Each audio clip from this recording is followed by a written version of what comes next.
வாசிப்போம். 1 கொரிந்தியர் 15ஆம் அதிகாரம் 3 முதல் 8 வசனங்கள். நான் அடைந்ததும் உங்களுக்கு பிரதானமாக ஒப்புவித்ததும் என்னவென்றால், கிறிஸ்துவானவர் வேத வாக்கியங்களின்படி நமது பாவங்களுக்காக மரித்து அடக்கம் பண்ணப்பட்டு வேத வாக்கியங்களின்படி 3ஆம் நாளில் உயிர்த்தெழுந்து கேபாவுக்கும் பின்பு 12 தரிசனமானார். அதன் பின்பு அவர் 500 பேருக்கு அதிகமான சகோதரருக்கும் ஒரே வேளையில் தரிசனமானார். அவர்களில் அநேகர் இந்நாள் வரைக்கும் இருக்கிறார்கள், சிலர் மாத்திரம் நித்திரையடைந்தார்கள். பின்பு யாக்கோபுக்கும் அதன் பின்பு அப்போஸ்தலர் எல்லாருக்கும் தரிசனமானார். எல்லாருக்கும் பின்பு அகால பிறவி போன்ற எனக்கும் தரிசனமானார். இங்க என்ன ஒரு வார்த்தையை நீங்க கவனிக்கும்படி விரும்புகிறேன். தரிசனமானார். இயேசு உயிர்த்தெழுந்த பிறகு தரிசனமானார். சொல்லுவோமா? தரிசனமானார். ஒரே நாள்ல இல்ல, இங்க பின்பு பின்பு பின்பு அப்படின்னு எழுதும் போது, பவுல் எழுதும் போது, இயேசு உயிர்த்தெழுந்த அந்த ஞாயிற்றுக்கிழமை அதற்கு பிறகு தொடர்ந்தேச்சையாக ஒரு சில குறிப்பிட்ட காலம் விட்டு விட்டு விட்டு அவர் அநேகருக்கு தரிசனமாகி கொண்டே இருந்தார். அவரோடு இருந்த அந்த 12 அப்போஸ்தலர்களில் பவுல் கிடையாது. அன்னைக்கு பவுல் இல்லை. இயேசு உயிர்த்தெழுந்த பிறகு சில வருடங்களுக்கு பிறகு சபையை ஆரம்பித்த பிறகு சபையை துன்பப்படுத்தி கொண்டிருந்த ஒருவர் தான் பவுல்.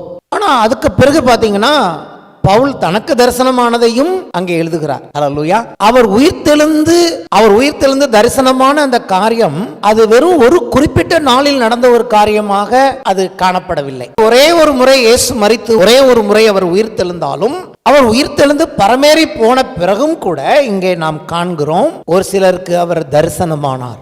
அப்ப நான் சொல்லுகிறேன், உயிர்த்தெழுந்த இயேசு தரிசனமாவது என்பது இன்றைக்கும் நடக்கக்கூடிய ஒரு செயலா இருக்கு. இன்றைக்கும் அவர் அங்கங்கே தரிசனமாகி கொண்டுதான் இருக்கிறார். ஏன் அவர் தரிசனமானார் எழுதியிருக்குன்னு கேட்டீங்கன்னா, மரித்தவர் உயிர்த்தெழுந்தார் என்பதற்கு ஆதாரமே அவர் உயிர்த்தெழுந்ததை மற்றவர்களுக்கு காண்பித்து, நான் உயிரோடு தான் இருக்கிறேன், இதோ உயிர்த்தெழுந்து விட்டேன் என்று சொல்லி அவர்களுக்கு தன்னை வெளிப்படுத்தினார். யாருமே அது ஒரு குறிப்பிட்ட காலங்களில் ஒரு குறிப்பிட்ட வருஷங்கள் கழிச்சு அது ஒரு கதையாகவோ அல்லது ஒரு பொய்யாகவோ நம்பத்தகாத ஒன்றாக இந்த சரித்திரத்தில் மாறாதபடிக்கு நம்முடைய ஆண்டவர் இன்றளவும் அவர் ஆங்காங்கே தரிசனமாகிற தேவனாக இருக்கிறார். காரணம், அவர் உயிரோடு எழுந்திருக்கிறார்.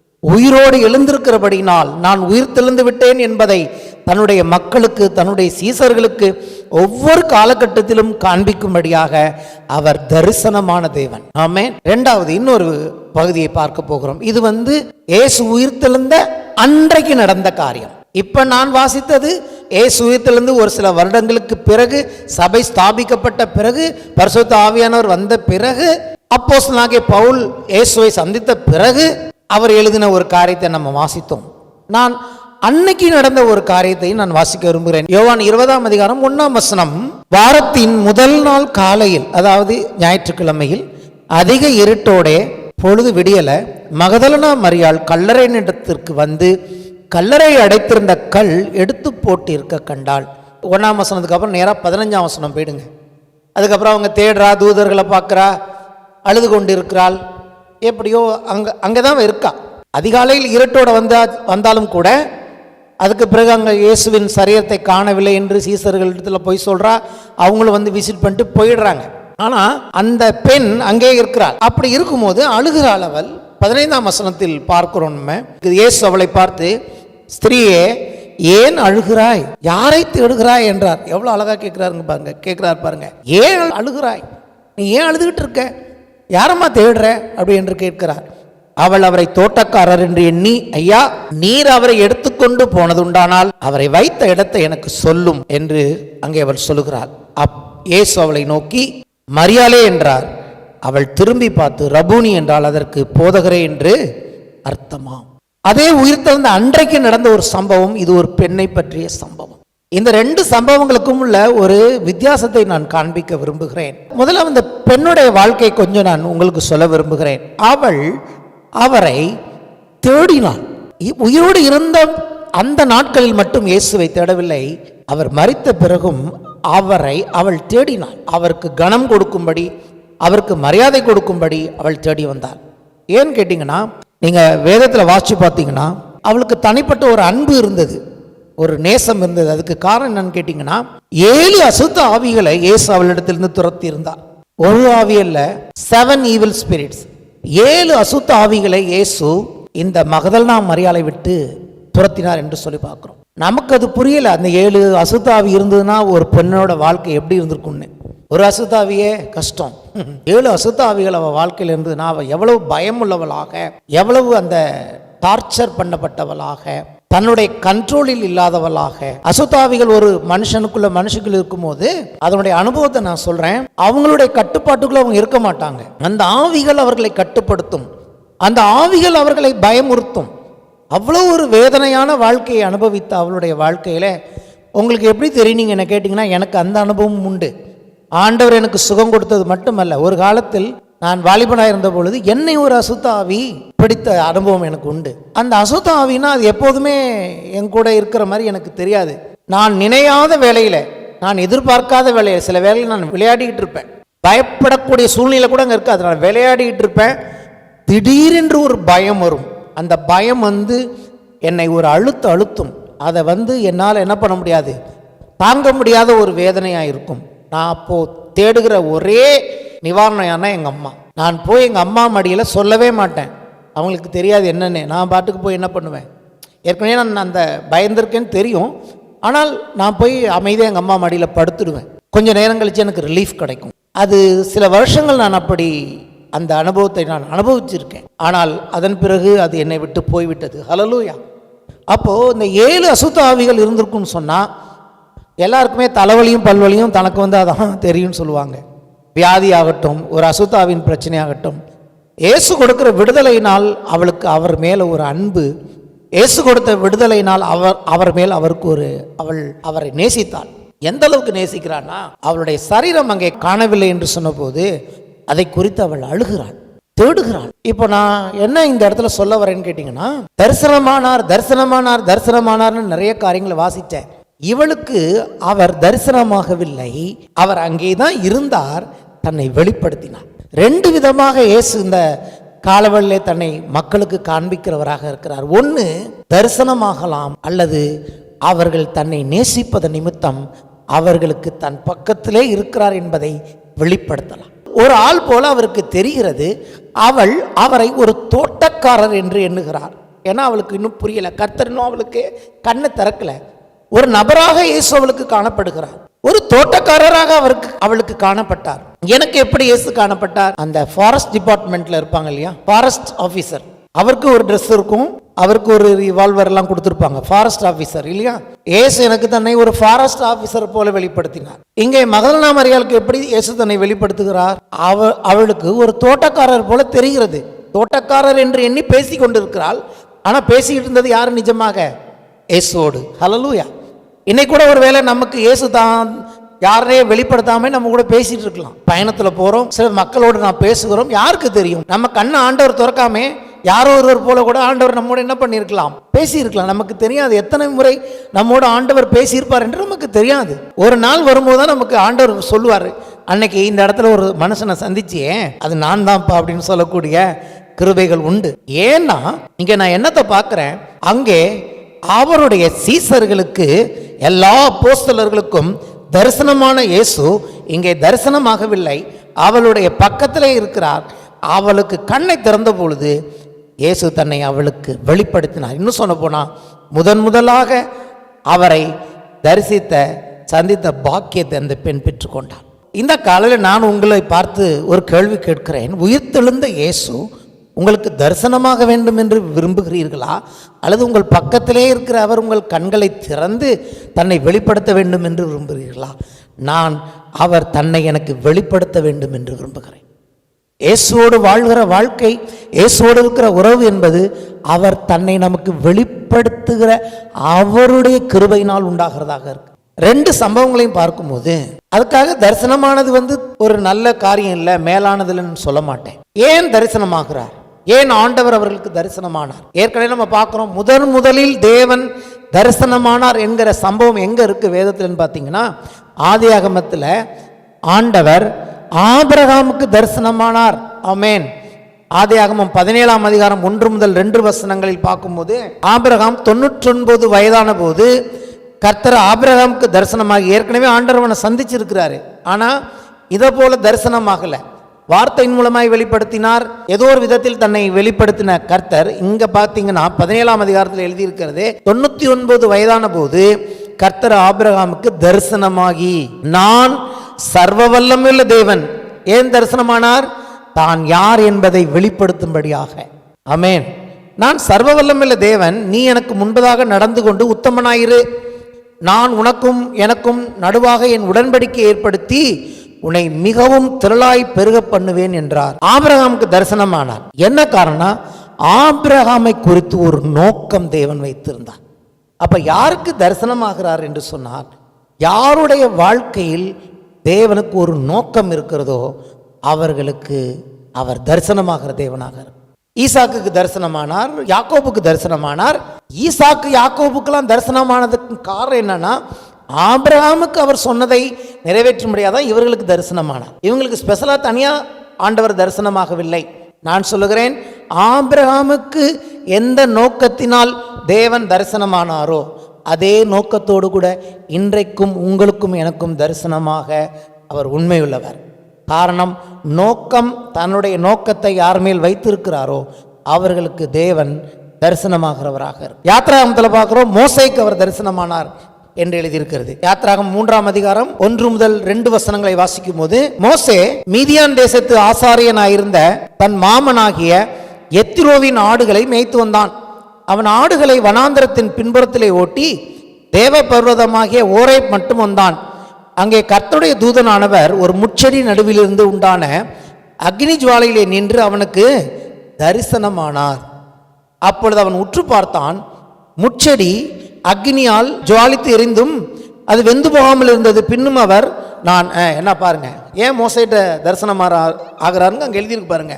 பின்னும் அவர், நான் ஆபிரகாமின் தேவனும் ஈசாக்கின் தேவனும் யாக்கோபின் தேவனுமாயிருக்கிற உன் பிதாக்களின் தேவனாயிருக்கிறேன். இப்போ மோசேட்ட தனி ஸ்பெஷல் கிடையாது, ஏற்கனவே ஆபிரகாம்கிட்ட செஞ்சதை சொல்றாரு. மோசே தேவனை நோக்கி பார்க்க பயந்ததினால் தன் முகத்தை மூடிக்கொண்டான்.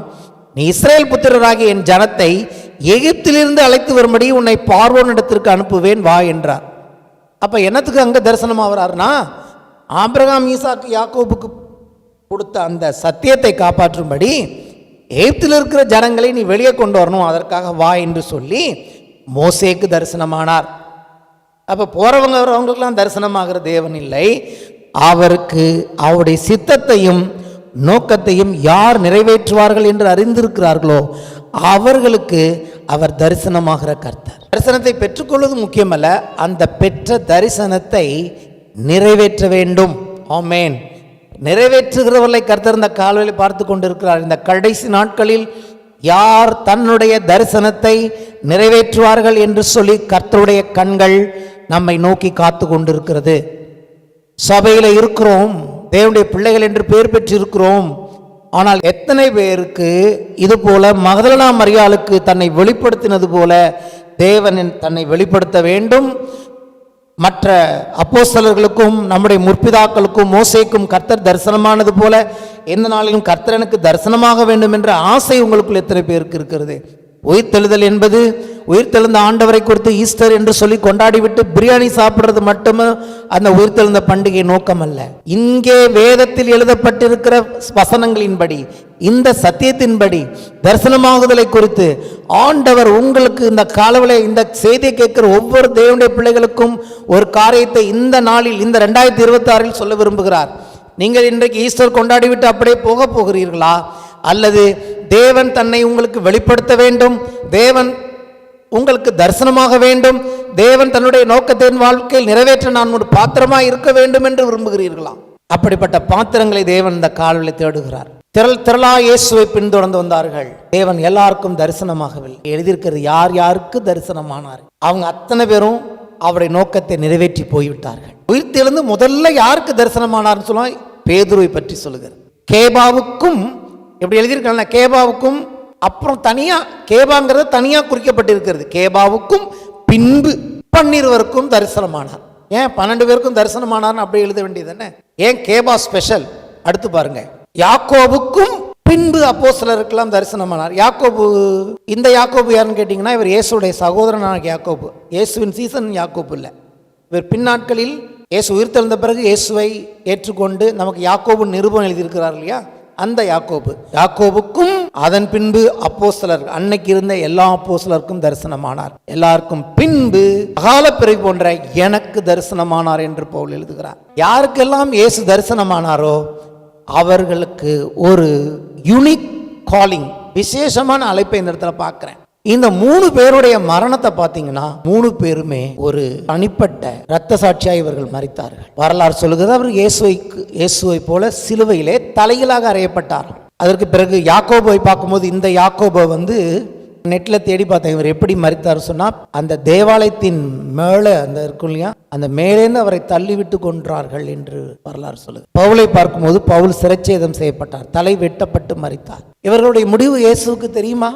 தெரியும். இவர்கள் எல்லாம் அதுக்கு முன்னாடி ரொம்ப பர்ஃபெக்டா இருந்தவங்களா? கிடையாது. இந்த 3 பேரும் எடுத்துங்க. பேதுரு இயேசு காட்டி கொடுக்கப்பட்ட போது இவரை எனக்கு யாருன்னே தெரியாதுன்னு சொன்னாரா? பவுல் எப்படிப்பட்ட மனுஷன்? சபையை துன்பப்படுத்தினார். இயேசுவின் நாமம் சொல்லக்கூடாதபடிக்கு அநேகரை துன்பப்படுத்தினார். ஒரு சிலர் மரிக்க அவர் காரணமாக இருந்தார். இந்த யாக்கோபு அவர் ஒரு காலத்தில் பார்க்கும்போது இயேசுவின் குடும்பத்தில் இருந்தபோது இயேசுவை பற்றி ஒரு மாதிரி தரக்குறைவாக பேசின ஒரு சகோதரன் இவன். இந்த 3 பேருமே பர்ஃபெக்ட் கிடையாது. ஆனால் இந்த 3 பேர் மேலும் இயேசுவுக்கு ஒரு நோக்கம் இருந்தது. அவர்களுக்கு தரிசனமான கர்த்தர் உயிர்த்தெழுந்த பிறகு இந்த 3 பேரும் தங்களுடைய ஆண்டவருக்காக வாழ்ந்து முடித்து இந்த உயிர்த்தெழுந்த செய்தியை எதனால இவங்க கொல்லப்பட்டாங்க தெரியுமா? இவர்கள் கொல்லப்பட்டத நோக்கமே இந்த இயேசு உயிர்த்தெழுந்தார் என்று சொல்லி சுவிசேஷத்தை பிரசங்கித்தார்கள். உயிர்த்தெழுதலை குறித்து அதிகமாய் பேசினபடினாலே இந்த 3 பேரும் கிறிஸ்துவுக்காக தங்கள் ஜீவனை கொடுத்தார்கள் என்று சொல்லிப்பார். அங்கே ஒரு பெண்ணுக்கு அவர் தன்னை வெளிப்படுத்தினார். ஆனால் இவர்களை ஆண்டவர் என்ன பண்ணல, இவர்களை ஒரு மாதிரி இவர்கள் ஒன்றும் முக்கியமானவர்கள் இன்னும் விட்டு விடலை. எப்படி ஆபிரகாமை தேடி போனாரோ, மோசையை தேடி போனாரோ, அப்படி கர்த்தர் இவர்கள் ஒவ்வொருவருக்கும் தன்னை தரிசனம் மூலமாக இவர்களுக்கு காண்பித்தார். இவர்களுக்கு இயேசுவை தெரியுமா? தெரியும். இவர்கள் இயேசுவோட கூட இருந்தவர்கள். ஆனாலும் உயிர்த்தெழுந்த பிறகு அவர்களுக்கு தரிசனமானதுக்கும் அவர் உயிரோடு இருந்த வாழ்க்கைக்கும் ஒரு பெரிய வித்தியாசம் இருக்கிறது. அல்லேலூயா. ஏன்னா உயிர்த்தெழுந்ததுக்கு முன்னாடி அவர் சாதாரணமான ஒரு வாழ்க்கை வாழ்ந்தார். மரித்த பிறகு எல்லாருக்குமே ஒன்றுமே புரியல, எல்லாம் விட்டுட்டு ஓடிட்டாங்க, நம்பிக்கையற்று போய்விட்டார்கள். இனி இந்த இயேசுவுக்காக நான் என்ன செய்ய முடியும் தெரியல. ஒரு சிலர் மீன் பிடிக்கவே போய்விட்டார்கள். ஆனால் இந்த ஆண்டவர் உயிர்த்தெழுந்த பிறகு தன்னை உயிர்த்தெழுந்தவராக அவர்களுக்கு தரிசனமானதன் நோக்கம் என்னன்னா, எந்த அளவுக்கு அவர் தன்னை அவர்களுக்கு வெளிப்படுத்தினார்னா, அவர்கள் தங்கள் ஜீவனையும் பாராமல் கிறிஸ்துவுக்காக அவருடைய நோக்கத்தை பூமியில் நிறைவேற்றி போனார்கள். அந்த நோக்கத்தை நிறைவேற்றி போனவர்களுக்கு இயேசு தரிசனமானார். மகதலேனா மரியாள் வேணா ஒரு பெரிய என்ன பண்ணாம இருக்கான், ஒரு பெரிய ஊழியத்தை கர்த்தருக்கு செய்யாமல் இருந்துட்டு, அந்த நாள் அவள் ஒரு பெண், அவள் நேசித்தாள். நீங்க என்ன நான் சொல்ல வரேன்னா, அவருடைய நோக்கத்தை நிறைவேற்றுவதற்கு ஆதாரமா இருப்பது என்ன தெரியுமா? அவரை நேசிக்கும் அன்பு. மகதலேனா மரியாள்கிட்ட அது ஏற்கனவே இருந்துச்சு, இவங்க கிட்ட குறைவாய் காணப்பட்டிருக்கலாம். ஆனால் ஆண்டவர் அதை கன்ஃபார்ம் பண்றார் பேதுருகிட்ட, பேதுருவே நீ நேசிக்கிறாயா, என்னை அன்பு கூறுகிறாயா, இவர்களை விட நீ என்ன அதிகமா லவ் பண்றியா, ஏன்னா அப்பதான் உன்னால் இதை செய்ய முடியும் என்று அவர் தன்னை அவர்கள் காண்பித்தார். அப்போ பேதுரு அழுகிறார், ஆண்டவரே நான் உண்மை நேசிக்கிறேன் என்பதை நீ அறிந்திருக்கிறீர். சிலருடைய அன்பு வெளிப்படும், சிலருடைய அன்பு வெளிப்படாது. ஆனால் இவர்கள் எல்லாருமே அவரை அன்பு கூர்ந்தார். அவருடைய நோக்கத்தை அறிந்தும் அந்த நோக்கத்தை நிறைவேற்ற வேண்டும் என்று சொன்னால், அவர் தரிசனம் கொடுத்தும் அந்த தரிசனத்தை நாம் நிறைவேற்ற வேண்டும் என்று சொன்னால், அவரை நேசிக்காமல் அதை நிறைவேற்ற முடியாது. அவரை நேசிப்போம் என்று சொன்னால் நிச்சயமாகவே அவர் என்ன எதிர்பார்க்கிறாரோ அதை நாம் அழகாக முடித்து, ஜீவனே போனாலும் கூட நாம் இயேசுவுக்கு அதை செய்து முடிப்போம். அன்பில்லாமல் இந்த உயிர்த்தெழுந்த நாளில் அவரை நேசிக்கும் மகதலேனா மரியாளை போல கண்களில் நீர் கோக்கும் அளவுக்கு அவரை தேடுகிற ஒரு அன்பை ஆண்டவர் நமக்கு கொடுக்க வேண்டும் என்று சொன்னான். நமக்குள்ள அன்பு இருக்கு, ஆனா அநேக வேளைகளில் அந்த அன்பு தொலைந்து போகிறதாக இருக்கிறது. ஆகவேதான் ஒரு சபைக்கு சொல்கிறார், நீ ஆதியில் கொண்டிருந்த அன்பை விட்டாய். நாம் அன்பு கூறுகிறோம், யாருமே இயேசு மேல் அன்பு இல்லாதவங்க இல்லை. ஆனால் அந்த அன்பை விட்டுவிடும்படியாக சூழ்நிலைகள் வருகிறது. அந்த அன்பை மறந்து போகத்தக்கதாக பிசாசு நம்முடைய வாழ்க்கையில் அநேக சேலஞ்சை கொண்டு வருகிறார்.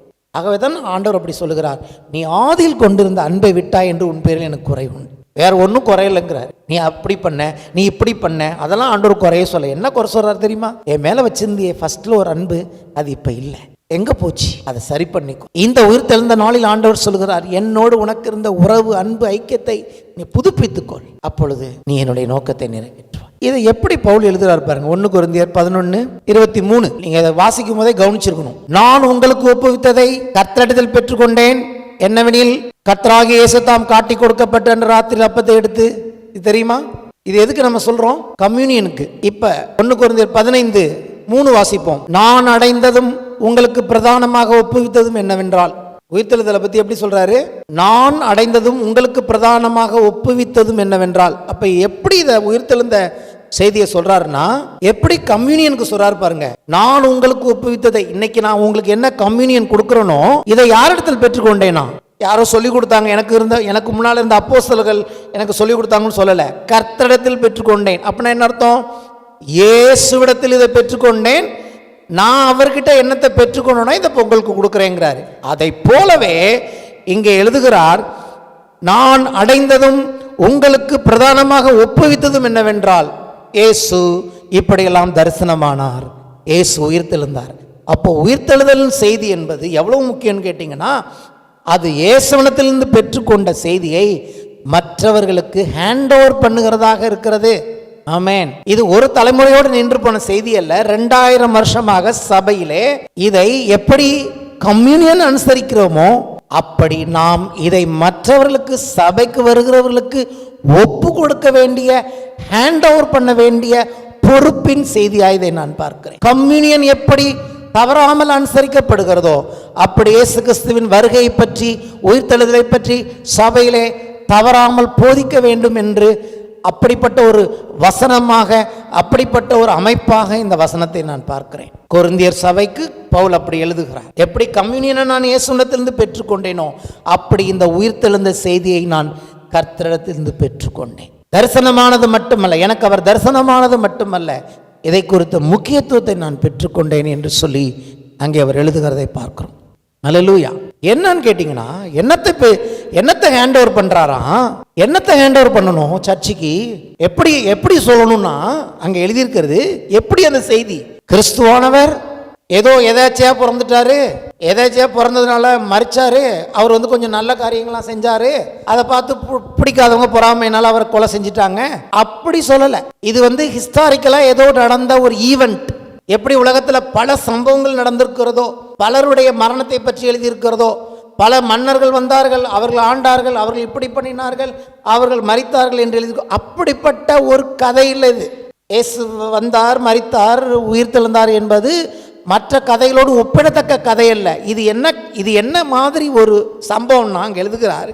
கிறிஸ்துவானவர் வேத வாக்கியங்களின்படி நமது பாவங்களுக்காக மரித்து, வேத வாக்கியங்களின்படி அடக்கம் பண்ணப்பட்டு, வேத வாக்கியங்களின்படி 3ஆம் நாளில் உயிர்த்தெழுந்து கேபாவுக்கும் பின்பு பன்னிரவுக்கும் தரிசனமானார். இயேசு கிறிஸ்துவின் பிறப்பு, இயேசு கிறிஸ்துவின் மரணம், இயேசு கிறிஸ்துவின் உயிர்த்தெழுதல் எல்லாமே வேத வசனத்தில் எழுதப்பட்டிருந்த தீர்க்க தரிசன வசனங்களை இயேசு நிறைவேற்றி போனார். இது சாதாரண ஒரு செய்தி அல்ல, இது வேத வசனங்களின் நிறைவேறுதல்.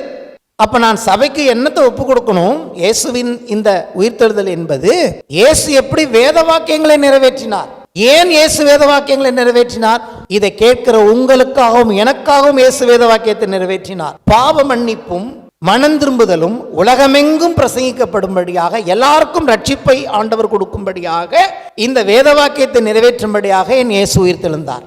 இது எனக்காக மாத்திரமல்ல, நான் இந்த செய்தியை உங்களுக்கு ஒப்புவிக்கிற ஒவ்வொருவருக்காகவும் இயேசு உயிர்த்தெழுந்தார். இதை கேட்டுக்கொண்டிருக்கிற ஒவ்வொரு சிறியோருக்கும் பெரியோருக்கும், எல்லா ஜனங்களுக்கும், எல்லா ஜாதிகளுக்கும், எல்லா பாஷைக்காரருக்கும் இயேசு உயிர்த்தெழுந்தார். சர்வ சிருஷ்டிக்கும் சுவிசேஷம் பிரசங்கிக்கும்படி இயேசு உயிர்த்தெழுந்தார்.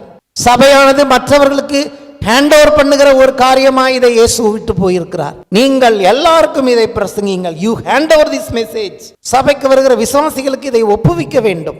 புதிதாய் ரட்சிக்கப்படுகிறவர்களுக்கு இதை ஒப்புவிக்க வேண்டும். ஏன்னா இதை குறித்த ஒரு பொறுப்பை என்னிடத்தில், யார்கிட்ட எதை ஒப்புவிப்பாங்க? எனக்கு மேலே இருக்கிற ஒருவர் என்னிடத்தில் இதை ஒப்புவிக்கிறார். எப்படி ஒப்புவிக்கிறார்?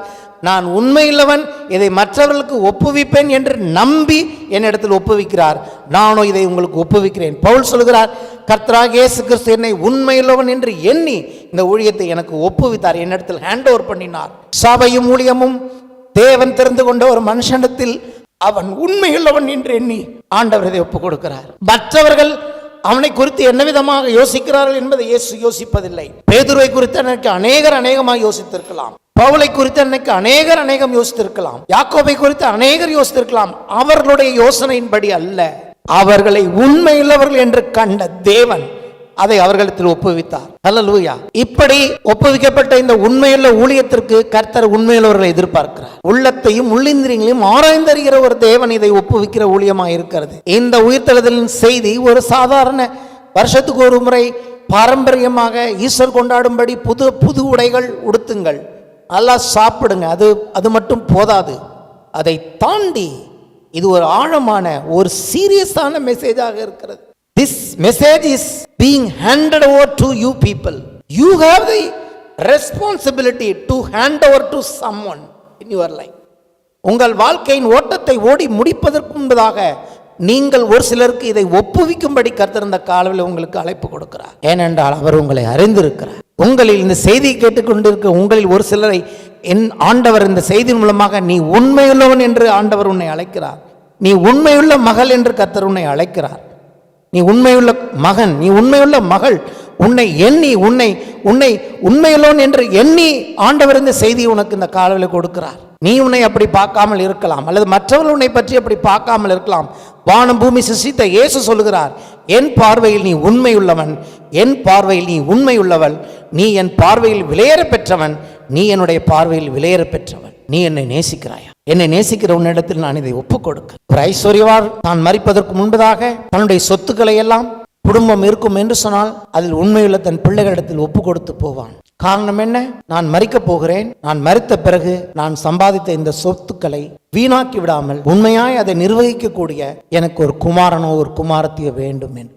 ஆபிரகாம் ஐஸ்வர்யவானாய் இருந்தார். அவர் சொல்றார், என்னுடைய எல்லா சொத்தும் எலியேசர் என் வீட்டு வேலைக்காரனுக்கு தான் போக போகிறது என்று சொன்ன போது கர்த்தர் அவருக்கு ஒரு குமாரனை கொடுத்தார், ஈசாக்கை கொடுத்தார். ஆனால் அங்கே மரிக்கிறவர்கள் தன்னுடைய ஆசீர்வாதத்தையும் சுதந்திரத்தையும் மற்றவர்களுக்கு ஒப்பு கொடுத்து போனார்கள். இங்கே மரித்தவர் அல்ல, உயிரோடு எழுந்தவர் தன்னுடைய காரியங்களை நம்ம இடத்தில் ஒப்பு கொடுத்து போயிருக்கிறார். அழகா பவுல் அதை எழுதுகிறது எனக்கு பிடிக்கிறது. நான் கர்த்தரிடத்தில் பெற்றுக்கொண்டதை உங்களுக்கு ஒப்புவித்தேன் என்னவெனில் அப்படின்னு அழகா ஆரம்பிக்கிறார்.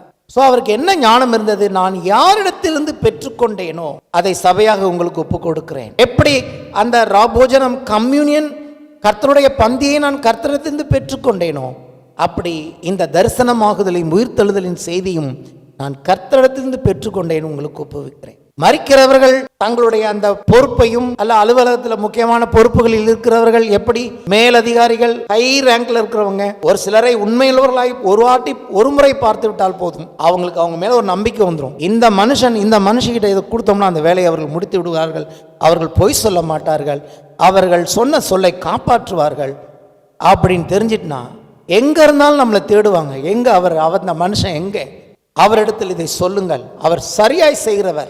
அப்படி உலகத்தில் இருக்கிறவர்களே இயேசுவே சொல்லுகிறார், இந்த உலகத்தின் காரியத்தில் நீங்க உண்மையுள்ளவர்களாக இல்லாவிட்டால் பரலோகத்தின் காரியத்தை தேவன் எப்படி உங்களிடத்தில் கொடுப்பார்? உலகத்திலே நீங்கள் உண்மையில்லாதவர்களாக இருந்தால் எப்படி தேவன் தன்னுடைய பரம காரியங்களை நம்ம இடத்தில் கொடுப்பார்? ஆனால் உலகத்தில் வாழும் போதே நம்மை உண்மையுள்ளவர்கள் என்று தேவன் கண்டால் அவருடைய பரலோகத்தின் காரியங்களை நம்ம இடத்தில் கொடுக்கிறார். அப்படித்தான் இவர்களிடத்தில் கொடுத்தார். கேபாவை, அந்த பேதுருவை, கேபா என்றால் பேதுரு என்று அர்த்தம், பேதுரு மீன்பிடித்துக் கொண்டிருந்த உணர்ச்சி வசப்படுகிற ஒரு மனுஷனை இயேசு கண்டார். ஆனால் அவனிடத்தில் தன் ஊழியத்தை ஒப்பு கொடுத்தார். தனக்கு விரோதமாகவே, தன்னுடைய நாமத்துக்கு விரோதமாக எழும்பின ஒரு பரிசேயனை இயேசு கண்டார். ஆனால் அவனை பார்த்து சொன்னார், இவன் என்னுடைய ஊழியத்திற்காக பல பாடுகளை அனுபவிக்க போகிற ஒரு பாத்திரம் என்று சொல்லி அவர் அறிந்திருந்தார். அவரை கொலைகாரனாக பார்க்கவில்லை, என்னுடைய நாமத்திற்காக எவ்வளவு பாடுகளை அனுபவிக்க போகிறான் என்று நான் அறிந்திருக்கிறேன் அவர் இயேசு சொன்னார்.